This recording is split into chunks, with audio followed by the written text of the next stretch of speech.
আর মানবতার বিরুদ্ধে অপরাধ, ভয়ঙ্কর হবে সামাজিক অপরাধ, মানবতার বিরুদ্ধে অপরাধ। আসামে যা করেছে বিজেপি, একই রকম ভাবে ভয়ঙ্কর অন্যায় কাজ করছে রাজ্যে তৃণমূল। এগুলো না জানার না বোঝার আমাদের কোনো কারণ নেই।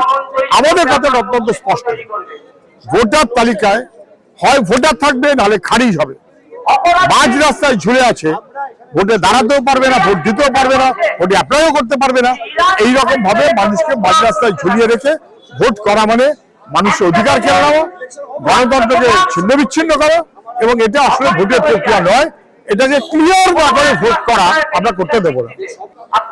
ওরা যদি নির্বাচন কমিশন যদি ঘোষণা করে, তাহলে রাস্তার লড়াই, আইনের লড়াই আমরা সব রকম ভাবে আটকাবার চেষ্টা করবো এবং আমরা আটকাবো।